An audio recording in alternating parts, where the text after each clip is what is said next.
खूप मोठ्या प्रमाणात भ्रष्टाचार या लोकांनी या ठिकाणी केलाय. ह्या सगळ्या गोष्टी बघितल्यानंतर मला एक पिक्चर आठवतो. तुम्ही कधी बघितला KGF नावाचा पिक्चर बघितलाय का? लय भारी पिक्चर आहे, बघायला लय भारी. त्यामध्ये गरुडा नावाचा एक माणूस आहे, गरुडा बघितलाय? केस बीस असे लांब. या भागामध्ये 2 गरुड आहेत, एक दाढीवाला गरुडा आणि एक बिना दाढीवाला गरुडा. हे काय करतात?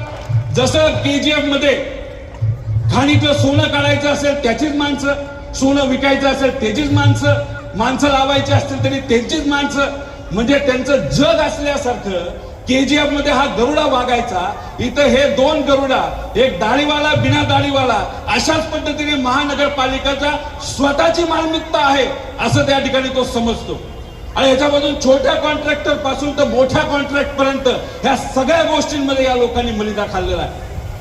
या शहरावर हक्क कोणाचा आहे? आम्ही म्हणत नाही तो आमचा हक्क आहे. या शहरावर जर हक्क कोणाचा असेल तो तुमच्या सर्वांचा आहे, सामान्य लोकांचा हक्क या शहरावर आहे. त्यामुळे ही गुंडागर्दी आपल्याला बाजूला करायची.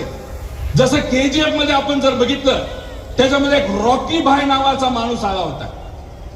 काय केलं त्यांनी? सर्वसामान्य लोकांची बाजू मांडली. गुंडागर्दी असेल तर ती आपल्याला संपवायची, मक्तेदारी असेल तर ती संपवायची. आजच्या या परिस्थितीमध्ये या महानगरपालिकेच्या इलेक्शन मध्ये रॉकी भाई या भागाचा जर कोण असेल जो सर्वसामान्य लोकांची बाजू घेतो तो म्हणजे आपले अजित दादा. अशी आजची परिस्थिती आहे.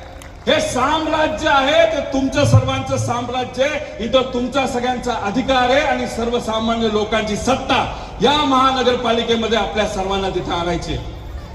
तुम्ही या सर्व नगरसेवक जे उमेदवार आपले त्यांना विचारा, उमेदवारी पाहिजे असेल तर अजितदादांना भेटायचं, अडचण आली तरी अजितदादांना भेटायचं, लगेच काम करून टाकायचं.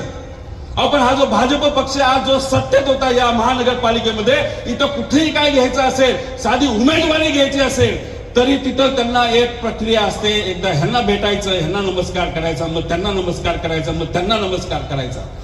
आणि मग अशा पद्धतीने हे कार्य इथं होत असताना या दोघांची मक्तेदारी या मोठ्या शहरामध्ये मोठ्या प्रमाणात त्या ठिकाणी वाढली आणि ती मक्तेदारी आपल्याला या इलेक्शन मध्ये तिथं संपवायची आहे.